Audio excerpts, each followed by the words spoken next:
ونزلناه قرآنا عربيا لعلكم تعقلون.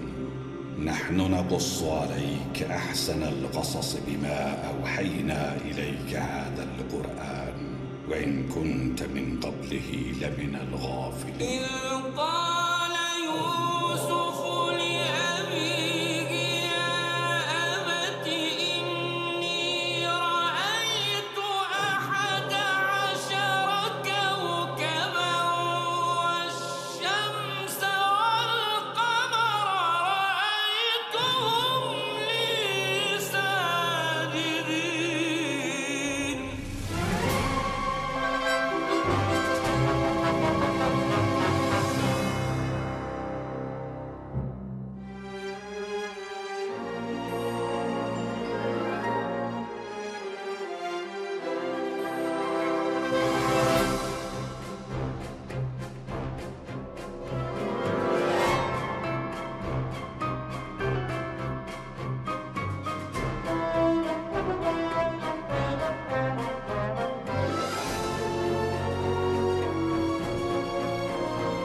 زلیخا را بخوانید.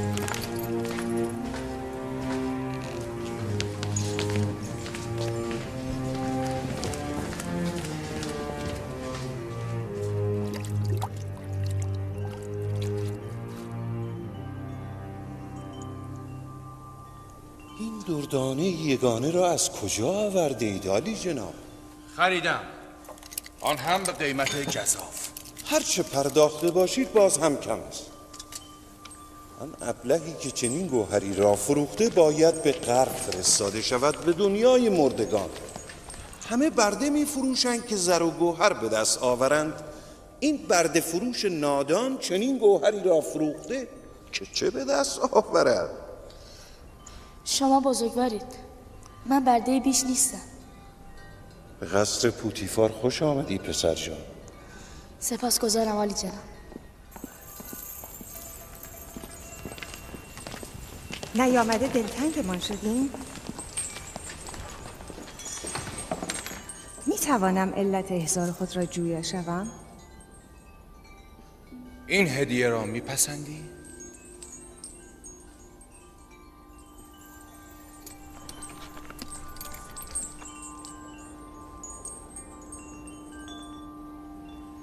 من این کودک را قبلا جایی ندیدم.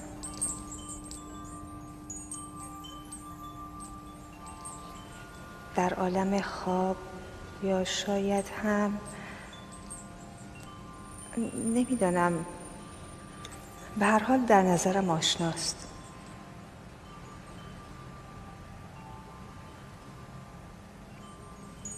به سلیقه و انتخاب جناب پوتیفار تبریک باید گفت. بی‌نظیر است. نام تو چیست؟ یوسف. یوسف یا یک نام آرامی یا نامی عبرانی؟ عبرانی هستم. از اهالی کنعان در منطقه شام. شغل آنان شبانی و گوسفند چرانی است. یوسف. نه، من از اسمهایی که متعلق به قبایل بدوی و صحرانشین است خوشم نمی آید. اگر اجازه بفرمایید نامی مصری برای او انتخاب کنید. این کودک هدیه من به توست. او را هرچه میخواهی صدا کن. از خداوندگار خویش بی نهایت سپاسگزارم. اگر اجازه دهید من میخواهم برای یوسف یک نام مصری پیشنهاد کنم. خب، نامی که به یوسف نزدیک است. یوزارسیف. یوزارسیف بد نیست.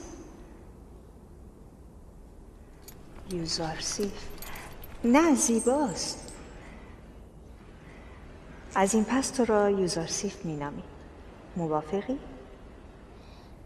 اگر شما میپسندید من هم موافقم. از شما میخواهم که یوزارسیف را عزیز و نیکو بدارید. شاید برای ما فایده داشته باشد و شاید هم زلیخا او را پسندید و در آینده او را به فرزند خواندگی خود انتخاب کردید. چرا که نه؟ چه کسی بهتر از یوزارسیف؟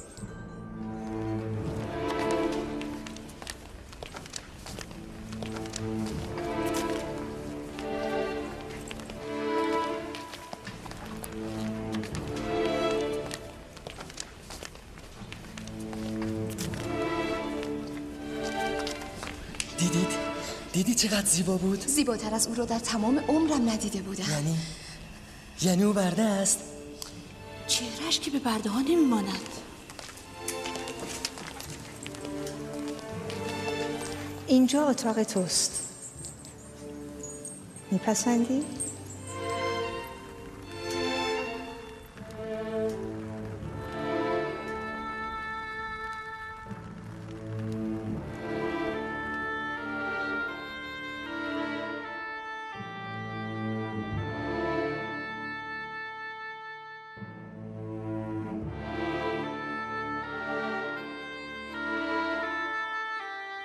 سپاسگزارم بانو. خیلی زیباست. وسایل استراحت یوزارسیف را فراهم کنید.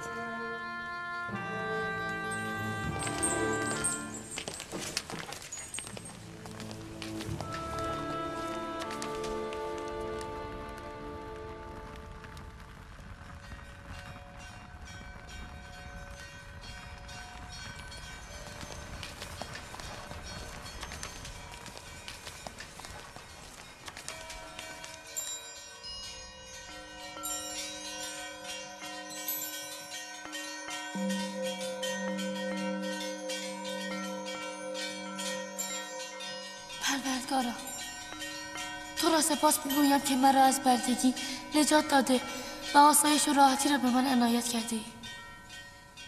یا یوسف، اینگونه خداوند به تو مکنت و جایگاه والا عنایت فرمود.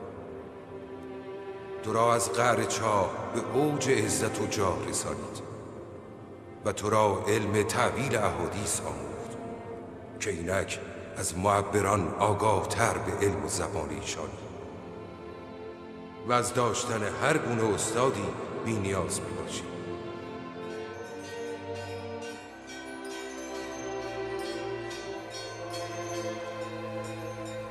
سپاسگزارم پروردگار مهربانم، سپاسگزارم.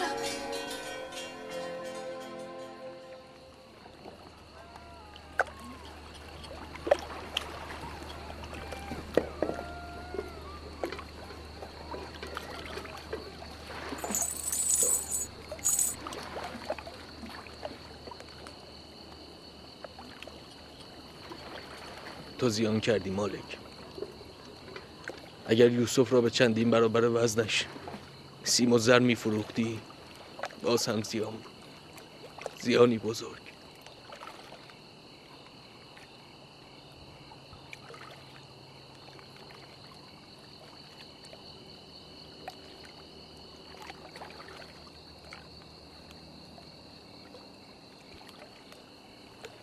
هیچ معلوم هست چه میگویی؟ گم شدنمان در طوفان را به یاد دارید؟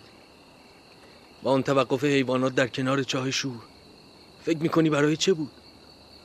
برای رسیدن به سود بیشتر تو بود یا نجات یوسف؟ من شیرین شدن آبانچاه را هم از برکت وجود یوسف میدانم. ماجرای سیلی زدن به یوسف و خوش شدن دستم را به یاد دارید؟ آیا با دعای یوسف و لمس کردن او شفا نیافتم؟ جناب مالک، اگر به یاد داشته باشید یوسف مرا هم از مرگ نجات داد. من با دعای یوسف شفا یافتم. با دعای یوسف. به یمن وجود یوسف آن همه سود کردید و این همه زر به دست آوردید. یوسف انسان عادی نبود. اینها همه معجزه است و فقط از انبیاء الهی برمی‌آید. چرا من متوجه نشدم؟ اصلا یوسف که بود؟ چرا از اصل نسبش نگفت؟ نفرین بر تو فلی که عیشمان را منغص کردی. تا کنون گمان میکردم که سود کردم، اما اینک خود را خسران دیده میبینم. وای فلی، من نه یک برده که ظاهرا آزادی از اولیا و شاید انبیاء الهی را فروختم. آن همه ادب در گفتار و بزرگی در رفتارش را چرا ندیدی؟ آن قلب بیکینه و روح چون آینش را چگونه ندیدی؟ من از امروز خدایان پیشین را به دوزخ ریخته خدای او را برگزیدم. من این خسران را جبران خواهم کرد. باید کاری کرد. کجا؟ اکنون که نمی شود کاری کرد. صبر کنید تا صبح.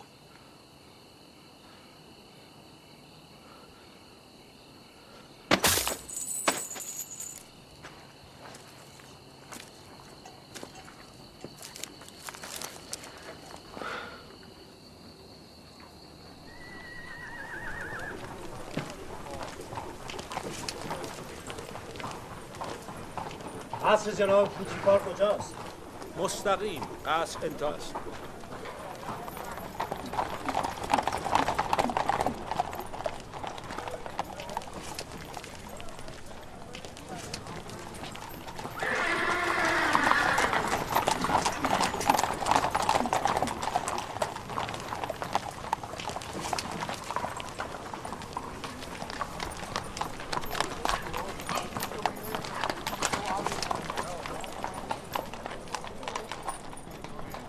آهای، اینجا چه میخواهید؟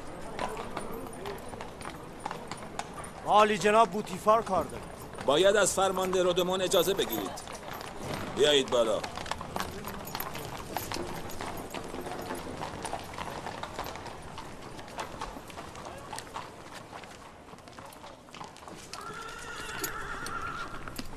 جناب فرمانده، اینان میخواهند عالی جناب پوتیفار را ببینند. با عزیز مصر جناب پوتیفار چه کاری دارید؟ یک برده به او فروخته ایم. بگویید مالک قبلی برده‌ای که دیروز خریداری کرده اید آمده. پرسیدم چه کاری دارید؟ مقداری سکه اضافه از او گرفته ایم. فقط هم به خود او میده.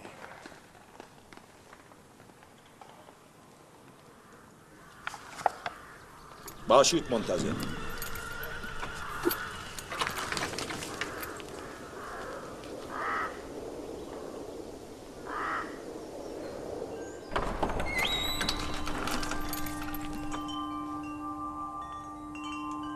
چه شده رودامون؟ تاجری که دیروز به شما برده فروخته تقاضای ملاقات دارد.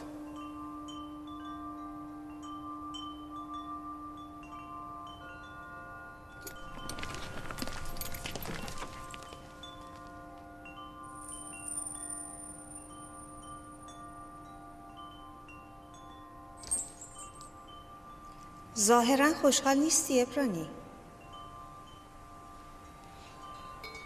از اینجا بودنم خوشحالم، اما از برده بودنم نه. رفتار ما با تو همانند برده هاست؟ رفتار شما شایسته بزرگی شماست. به احساس من ناشی از بردگی من. آفرین. پاسخی حساب شده و به جا بود. من به او امیدوارم عالی جناب. او خواندن و نوشتن هم میداند. با این وصف همه چیزش خوب است مگر زبانش که باید قدری کوتاه شود. بانو اطمینان داشته باشند که زبان بیهودگویی ندارم و بی اذن جناب پوتیفار و ایشان سخنی نخواهم گفت. آفرین، اینطور بهتر است. تو اهل کجایی؟ نام پدر مادرت چیست؟ برای شما چه فرقی می کند بانو؟ بیابانگردی و پیشینه گوسفند چرانی که گفتن ندارد. کسی از شما نظر خواست؟ ولی چهره یوزارسیف نشان از بزرگی و تبار نیک او دارد.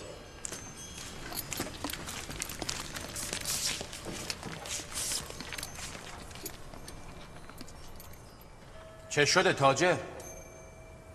نکند پشیمان شده ای؟ آری نه پیش از آن که علت حضورم را عرض کنم اجازه میخواهم دقایقی را با یوسف خلوت کرده و برای آخرین بار ودا کنم. میفهمم. بودن با یوزارسیف تعلق خاطر ایجاد میکند. آنها را به تالار مجاور راهنمایی کن.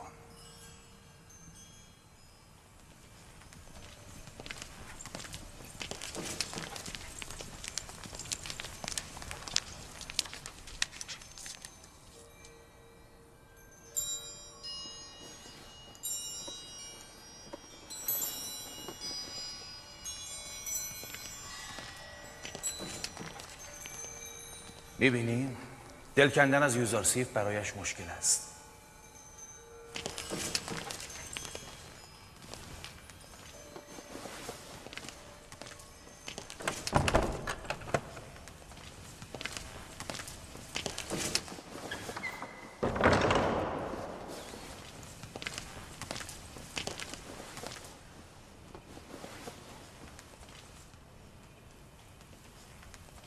من آمدم تا نام و نشان تو را بپرسم و تا نگویی باز نخواهم گشت.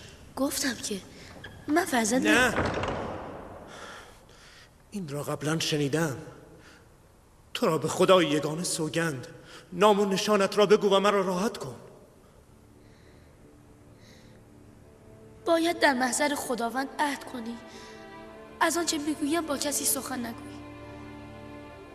عهد میبندم و به خدای ابراهیم سوگند میخورم. من یوسف ابن یعقوب ابن اسحاق ابن ابراهیم هستم. ای وای، وای بر من.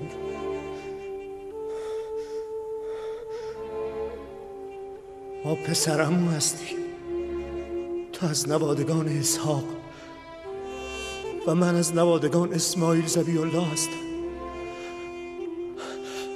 خدا منو نبخشه. این چه کاری بود که کردم؟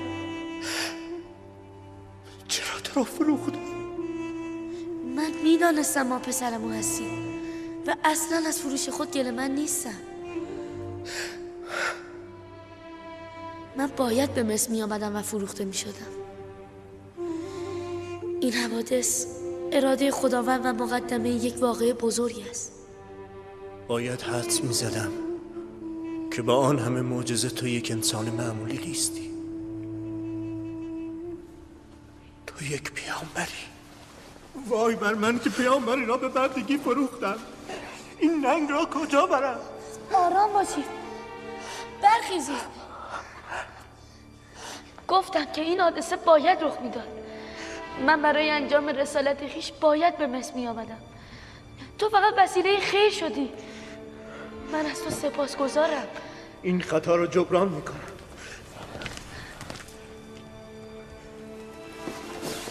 بیا، این سند بردگی توست که صاحبانت امضا کردن. آن را پنهان کن. شما همینجا بمانید. نمیخواهم شاهد بحث و گفتگوی ما باشید.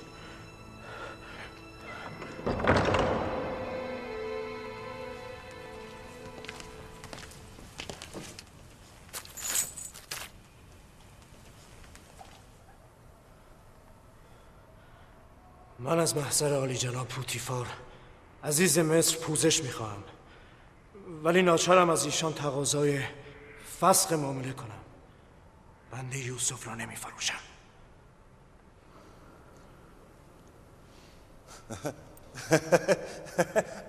آفرین آفرین. ساعتی پیش تو را ابلهی میدانستم که قدر گوهری چون یوزارسیف را ندانسته، اما میبینم نه، اینطور نیست. تو نیز جوهر این گوهر را دریافته ای، اما فکر نمی کنی کمی دیر شده؟ باید قبل از فروش کمی بیشتر فکر میکردی. حالا دیگر دیر شده. عالی جناب، همه ثروت اندوختم را در قبال یوسف حاضرم بدم. تقاضا دارم او را به من بازگردانید. مگر نشنیدید؟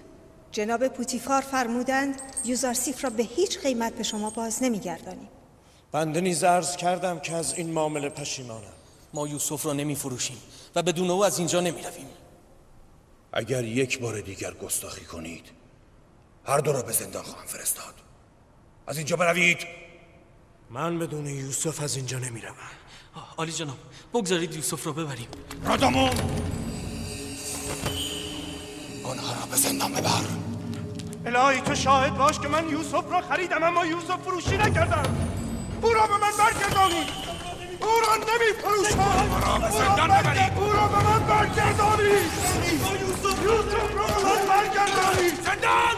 یوسف حاضر خودت باش. او را به من برگردانید.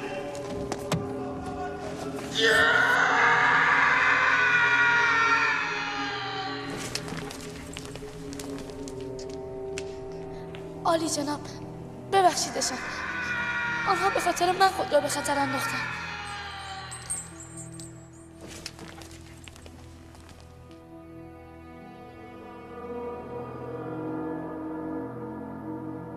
حقشان بود که به سختی مجازات می شدن. استدعا می کنم. اما به خاطر یوزارسیف گذشتم. بگو آنها را آزاد کنن. زندان نیاز نیست.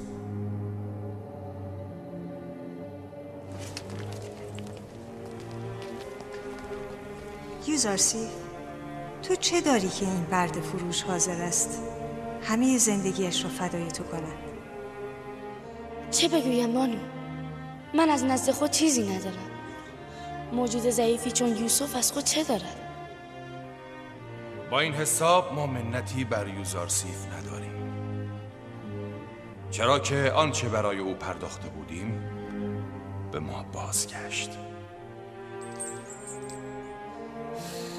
من قد نشناس نیستم عالی جناب و محبت‌های شما را با دینار و دبن عوض نخواهم کرد. من از این هدیه ارزنده بسیار سپاسگزارم. کاری ماما، یوزارسیف را استحمام کرده لباس نو بپوشانید و نزد من بیاورید. اطاعت بانوی من.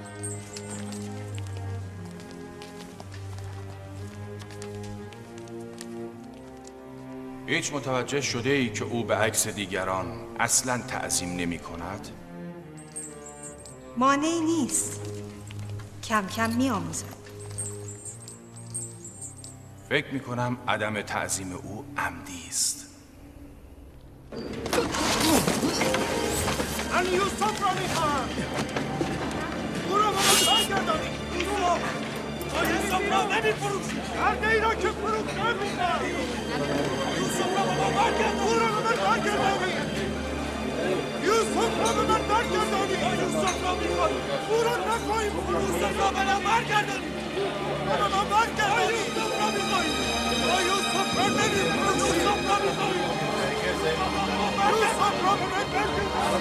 یوسف کرده ای را که فروخته میخواهید. یوسف را به من برگردانید. تخت یارتان بود. اگر به خاطر یوزارسیف نبود چند وقتی را زندانی میشدید. این اطراف پیدایتان نشود. بروید. من از یوسف دست بر نخواهم داشت. خواهیم دید. جان خود را بردار و برو. بیش از این خود را به مهلکه نینداز.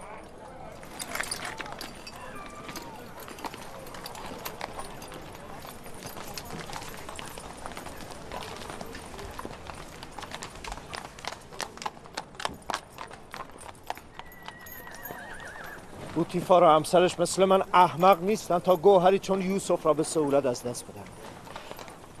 ما زیان کردیم فلی، زیان کردیم. تو زیان کردی نه من. به لطف خداوند من سود کردم. بزرگترین سود زندگیم را. سود کردی؟ چطور؟ تو یوسف را از دست دادی بدون آنکه چیزی به دست آوری. اما من در ازای از دست دادن یوسف خدای یوسف را به دست آوردم.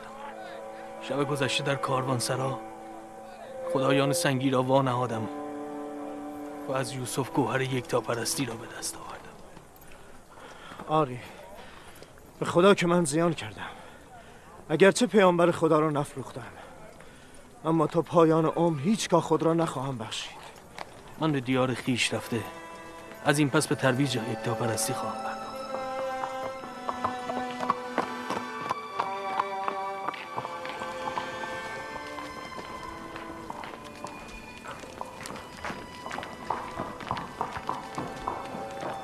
تا یوسف در اینجا است من نمیتوانم این شهر را ترک کنم. به کاروانسرا برویم.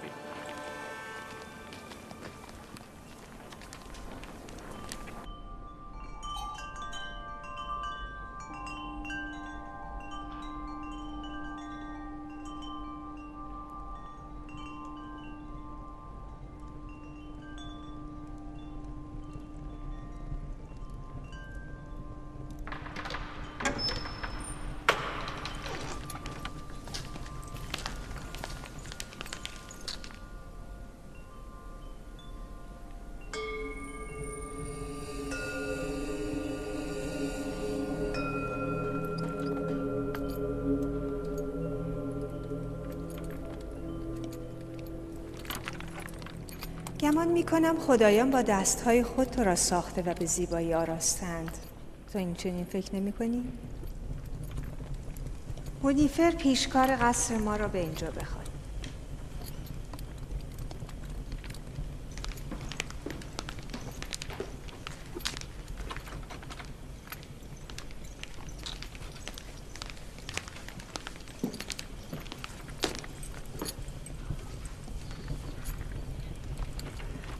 این را در زیر لباس خود پنهان کرده بود.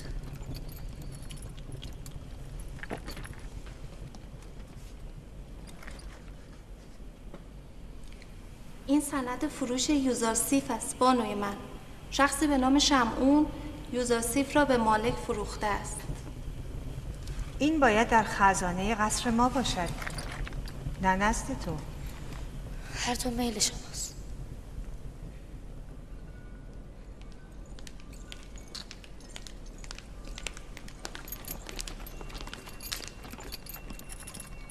بانوی من، یوزرسیف را به تو می سپارم. من می خواهم او درست تربیت شود، روش زندگی در قصر و رفتار با بزرگان را بیاموزد. اطمینان دارم که پیشکار لایق قصر ما به راحتی از عهده این مهم برخواهد آمد.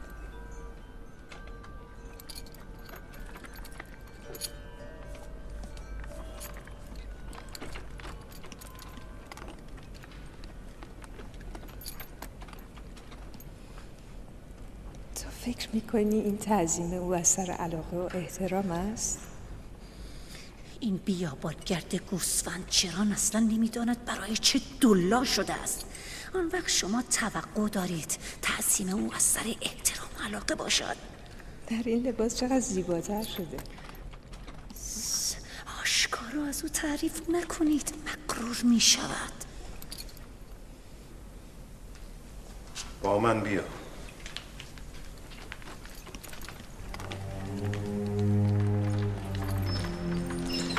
اینجا را که دیدی اتاق مخصوص میهمانان نورچشمی و خیلی نزدیک زلیخا و پوتیفار است. برای رسیدن به این اتاق باید از این 7 دری که ما گذر می‌کنیم گذشت. این 7 در را قلف‌های محکمی است که اگر بسته باشد احدی را توان ورود و خروج به این اتاق نیست. کلید این درها فقط در دست بانو زلیخاست. و این چشمانداز زیبای قصر ماست. و از اینجا نیل بزرگ ما در مصر به خوبی قابل مشاهده است. و در آن سو در غرب دنیای اموات مشاهده می شود. با من بیا.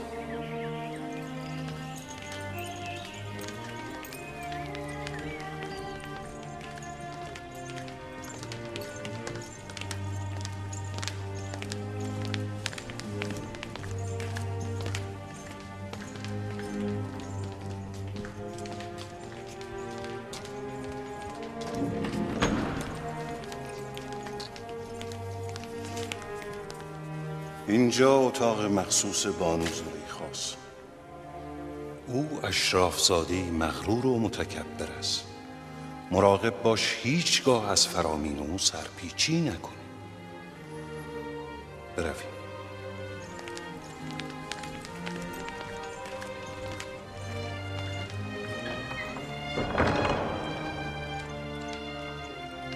اینجا اتاق استراحت و کتابخانه مخصوص جناب پوتیفار است. پوتیفار دومین مرد بزرگ مصر است و تو باید یاد بگیری که در برابر او و دیگر بزرگان چگونه کرنش کرده و با آنان احترام گذاشته. او نیز سوفر، کتابدار و کتابخانه مخصوص جناب پوتیفار است. برویم.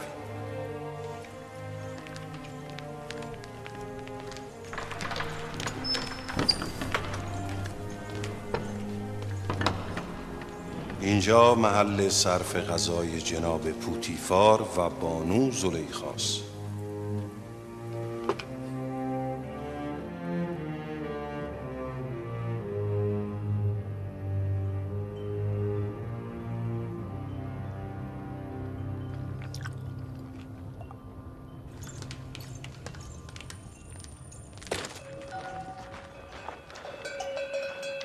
من باید یوسف را نجات دهم. باید راهی بیابم. مگر یوسف در اسارت یا بند و زندان است که نجات دهی؟ در هر حال او یک برده است. اما او در آن قصر باشکوه شباهتی به برده نداشت. اگر قفس پرنده زیبا بود، آن پرنده اسیر نیست؟ من هیچگاه مصر را ترک نخواهم کرد مگر یوسف را نزد یعقوب نبی ببرم. ولی تو دیدی که عزیز مصر و همسرش یوسف را دوست داشتند. اما نه به اندازه یعقوب نبی. من یقین دارم که او در آتش فراق یوسف میسوزد. ولی مالک، یوسف گفت که آمدنش به مصر به اراده خداوند است. این آخرین سفر تجاری من بود. هرچه زودتر کالاها رو بفروشید و به سوی بابل باز کردید.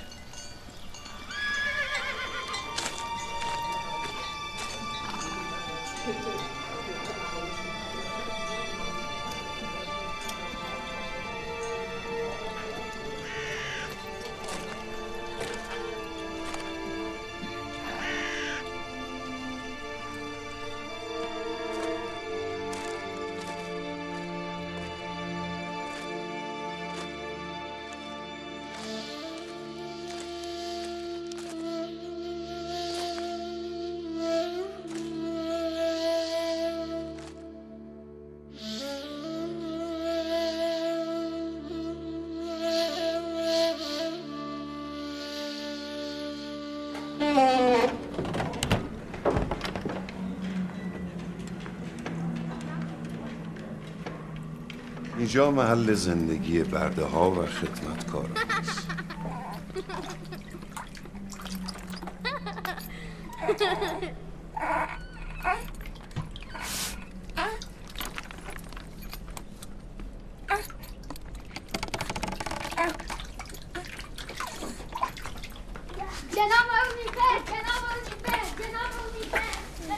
اینها همه کارگران قصر پوتیفار هستند.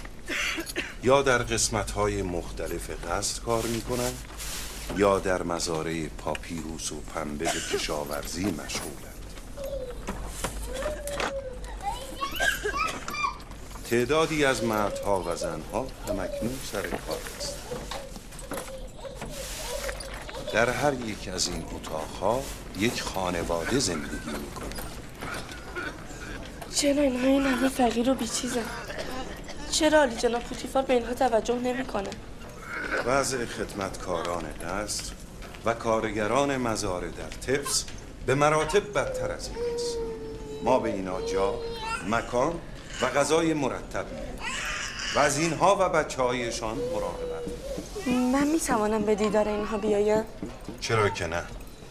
ولی بهتر است از بانو زلیخا و عالی جناب پوتیفار اجازه بگیریم.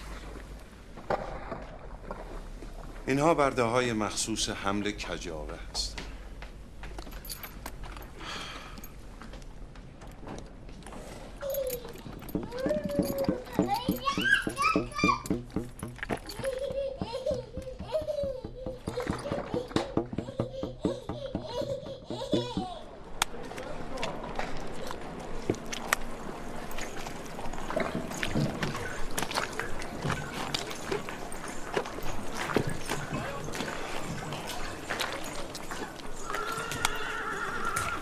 در اینجا تومارهای پاپیروس تهیه می شود.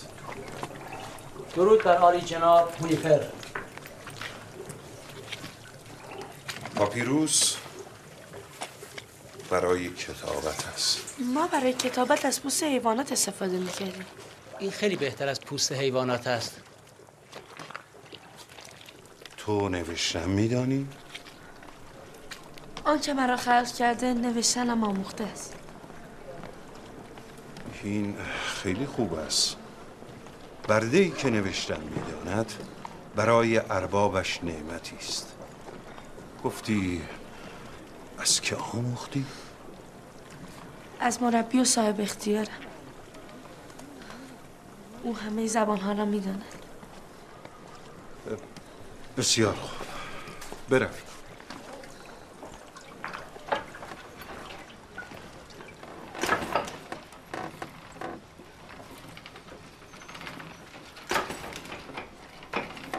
اینجا محل بافت کتان است. کتان همان پارچه است که به دور کمر می‌بندیم و از آن لباس درست می‌کنیم. نازکترین کتانی که اینجا بافته می‌شود به کتان سلطنتی معروف است. این کارگاه فقط برای اهالی قصر کتان می‌بافد. بانو زلیخا اشرافزاده است مصری که در این کارگاه زیباترین پارچه ها برای ایشان بافته می شود. بروید.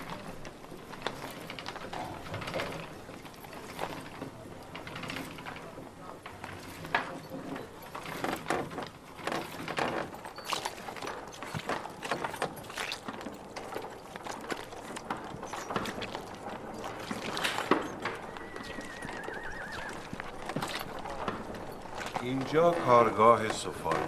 درود بر عالی جناب هونیفر. تعدادی از لوله‌های انتقال آب در اثر عبور عرابه شکسته است. آنها را تعویض کن. این اندازه است جناب پیشکار؟ آری آن اندازه است. سفالهایش را درست کرده تعویض خواهم نمود. بسیار.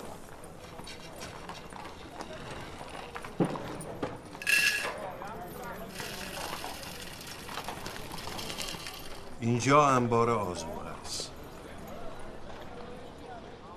تمام مواد مورد نیاز خبازخانه و آشپزخانه در اینجا نگهداری می شود.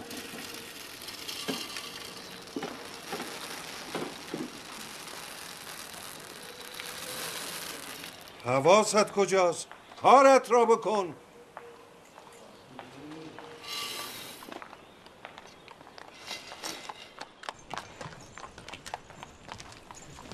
فراموش نکن. از این پس تا تو را صدا نزدن و سؤال نکردن پاسخ نمیده. زلیخا زن متکبری است و گاه همچون درباریان سختگیر و بی‌رحم نیز میشود.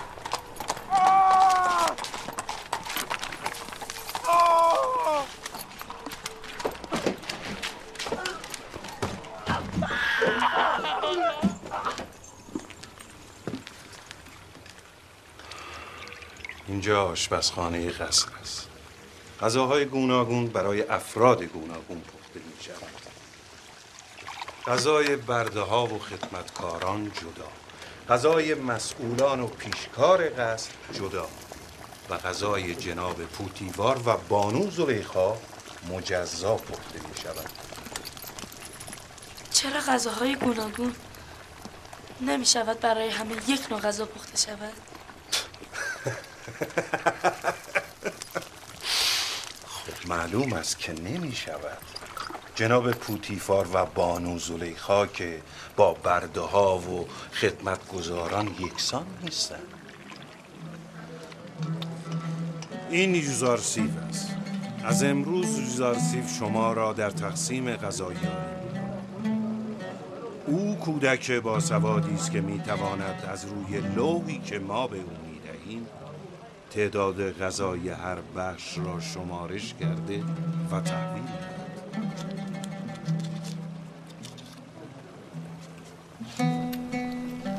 میبینی با چه اشتیاق به تو مینگرند. به خاطر تو اینجا جمع شدند. اینجا چه میخواهید؟ چرا سر کارهایتان نمیروید؟ مشغول باشید. بروید.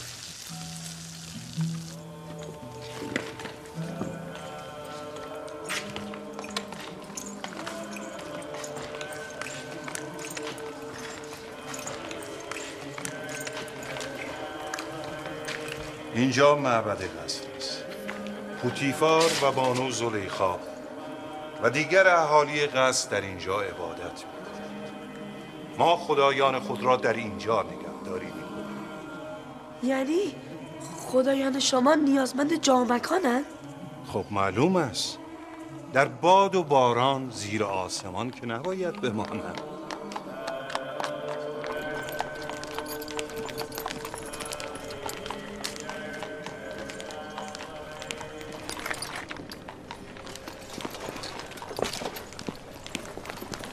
درود بر جناب هونیفر، پیشکار بزرگ.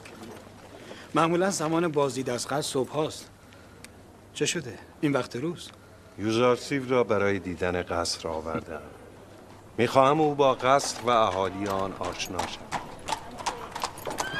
چه خبر است؟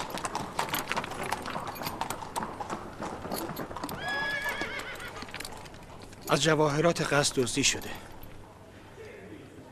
اینا نگهبانان داخلی قصرند. هیچ کدام اقرار نمی کنند و هر یک دیگری را مقصر می داند. بسیار خوب. برویم ببین.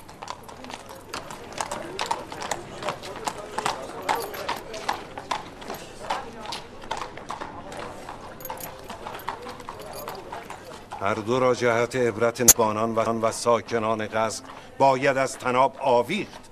اگر اقرار نکردن حتما این کار را بکنیم. ولی دزدی کار من نیست. من سوگند میکنم، به خدایان سوگند میکنم. من که با این سر صداها نمیفهمم چه میگویی.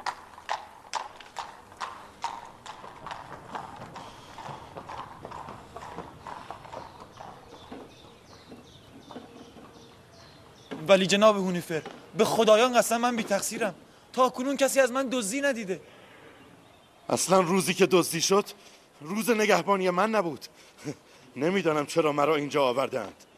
ما که در نهایت مقصر را خواهیم شناخت. بهتر از همین حالا اقرار کنید و قضیه را فیصله دهید. او میگوید تو در زمان غفلت او به محل خدمتش رفتی. من؟ در محل خدمت او؟ این حقیقت ندارد. او دروغ میگوید. اشتباه کردم. مجبور شدم. میدانید آخر چگونه بگویم؟ لحظه ای خوابم بود. یعنی در این قصر یک نفر هم نبود مرا ببیند الا تو؟ نگهبان قبل از تحویل گرفتن محل خدمت خود باید به فکر همه چیز باشد. تو نباید میخوابیدی. تو مقصری.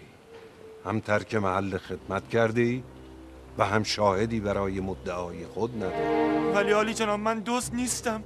به من رحم کنید. متاسفم. نینیفر کپتا را آزاد کنید و این مرد را به زندان. عالی جناب، من دزد نیستم. به خدایان قسم من دزدی نکردم. به من رحم کنید. نفرین خدایان بر تو ای نینیفر. دهانت را ببند. به آتش خشم خدایان گرفتار شوی نینیفر. چرا حقیقت را نمیگویی؟ عالی جناب، من دزد نیستم. به خدایان سوگند من دزدی نکردم. من میتوانم دزد را معلوم کنم. نه پسر جان، کار تو نیست. به شما اطمینان میدم. مگر شما نمیخواهید که دزد پیدا شود؟ چرا؟ تو چگونه میخوایی دزد را پیدا کنی؟ از پدرم آموختم.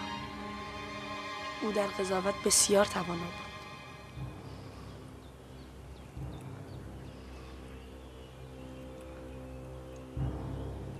اطمینان داری؟ آری جناب هونیفر، می توانید امتحان کنید. بسیار خوب.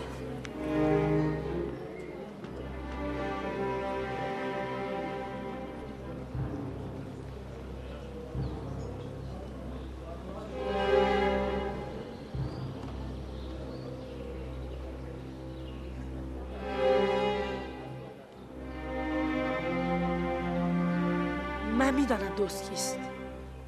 بهتر است اقرار کرده و جرم خود را سنگین‌تر نکند. اصلا روزی که جواهرات قصر گم شد نوبت نگهبانی من نبود. من بیگناهم. من دزدی نکردم. شاهدی ندارم. اما خودم دیدم که نینیفر از اتاق جواهرات بیرون می آمد. من بیگناه را می شناسم. هیچ بیمی به خود راه ندهد. گناهکار را هم می شناسم. به زودی همه او را خواهند شناخت. از جناب هونیفر می خواهم که اگر گناهکار را معرفی کردم بلافاصله او را گردن بزنید. من فقط می خواهم او را بشناسم. رودامون آماده است. به او مهلت نخواهم داد. فقط او را معرفی کنید. جناب رودامون، این دو کنار این باغچه زانو بزنند.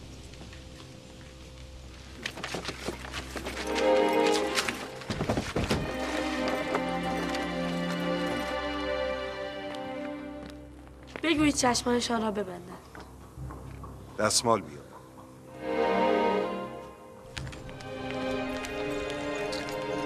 دست او را ببند.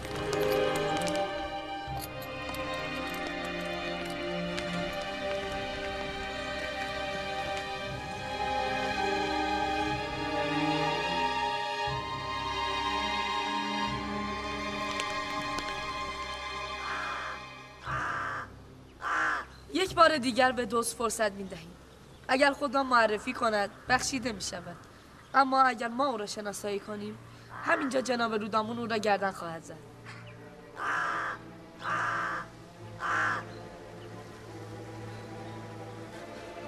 دوست شمشیر خود را بکشید.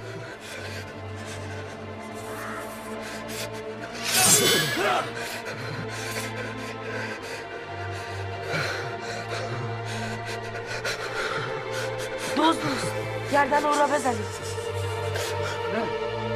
نه اقرار میکنم من دزدی کردم، اشتباه کردم. جناب رودامون عفو کنید، گردن مرا نزنید، مرا ببخشید.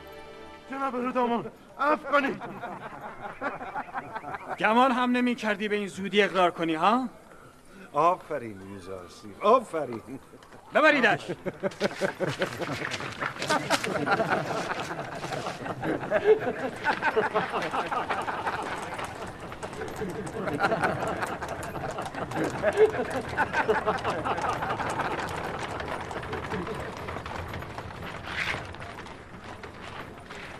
آفرین پسرم، عالی بود. فکر نمی کردم که موفق شدی. سپاسگزارم یوزارسیف. اگر تو نبودی من بیگناه مجازات می شدم. خدایان تو را حفظ کنند. اگر برای اثبات بیگناهی تو نبود نمیگذاشتن نیفر در بین مردم خجل شود. او خیلی هم بیگناه نیست. اگر یک بار دیگر محل خدمت خود را ترک کنی به شدت مجازات خواهی شد. اطاعت قربان. سپاسگزارم. بسیار خوب پسرم، بروی با من بیا.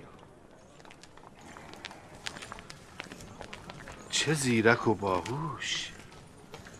دیدی چگونه او را به دام انداخت؟ هم زیباست هم باهوش. آری. من که هنوز باورم نمی شود. چگونه یک کودک این کار را کرد؟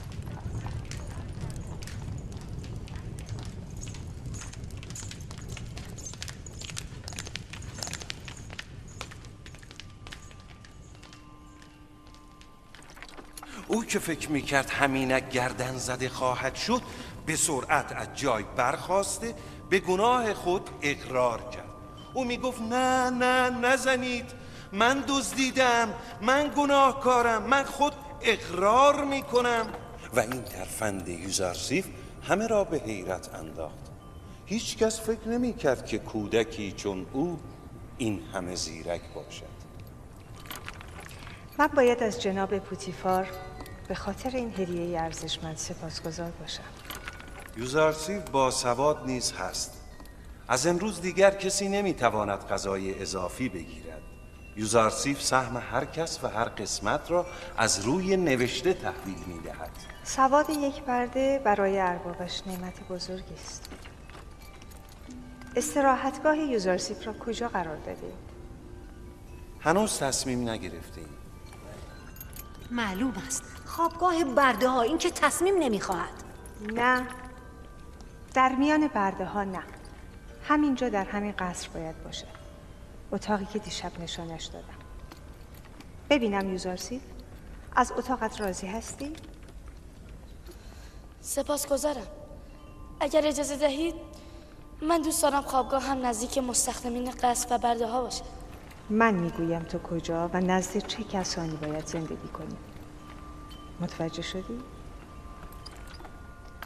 وجود یک برده در قصر خلاف مقررات است. موجب حسادت و طغیان دیگر برده ها خواهد شد. وقتی من و خداوندگار این خانه جناب پوتیفار به این کودک علاقمندیم، دیگران حق اظهار نظر ندارند.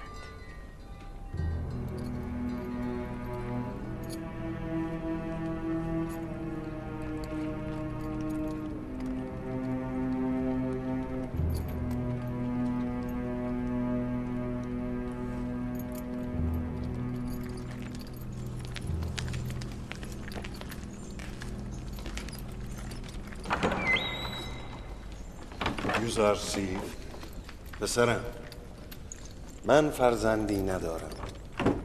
مرا مثل پدر خودت بدان و هر گونه مشکلی داشتی به من بگو. سپاسگزارم.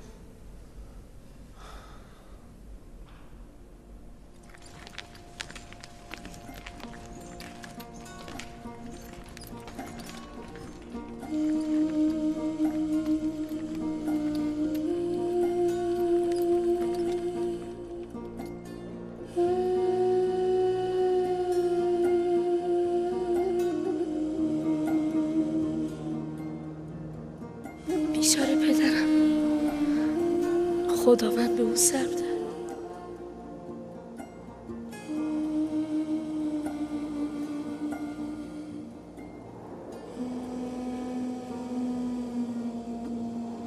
آهای گرگ های کنعان، با شما هستم. با شما هستم گرگ های کنعان. چرا ساکتید؟ پدر، مگر گرگ ها هم حرف میزنند؟ نه پسرم، اما اگر خداوند اراده کند تقاضای مرا خواهند پذیرفت.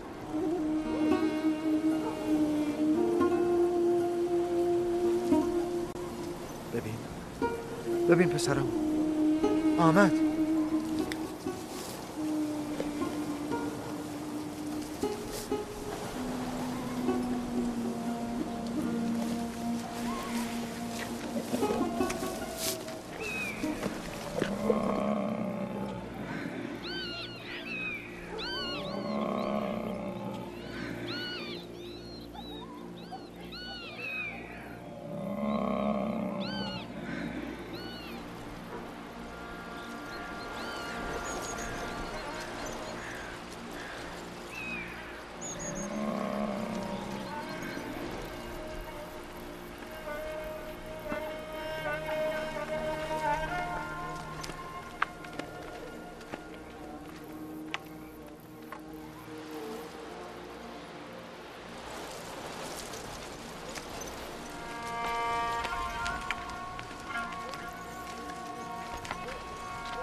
بر سر برادرتان چه آورده اید؟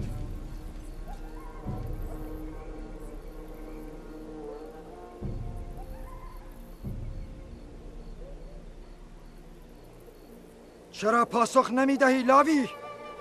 قبلا که گفتیم دروغ میگویید. گرگ انکار کرد، گفت از یوسف خبر ندارد. گرگ؟ پدر جان، گرگ چگونه انکار کرد؟ من شنیدم. گرگ با پدر سخن گفت یوسف را ندریده. پیش از آن که دیر شود بگویید با برادر خود چه کردید. هنوز فرصت هست. حقیقت همان است که گفتیم. گرگ یوسف را دریده. به گرگ تهمت نزنید. هر چه کرده اید شما گرگ صفتان کرده اید. بیایید توبه کنید، به حقیقت را بگویید.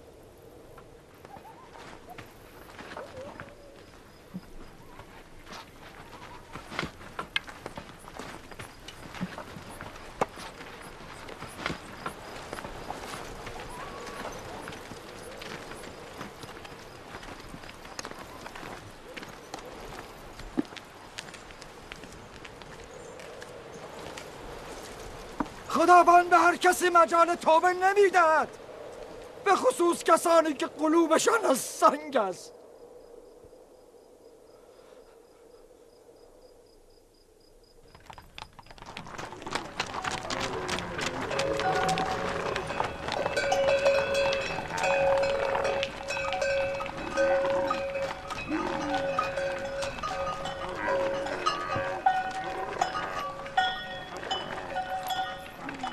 بدرود مالک، امید دیدار.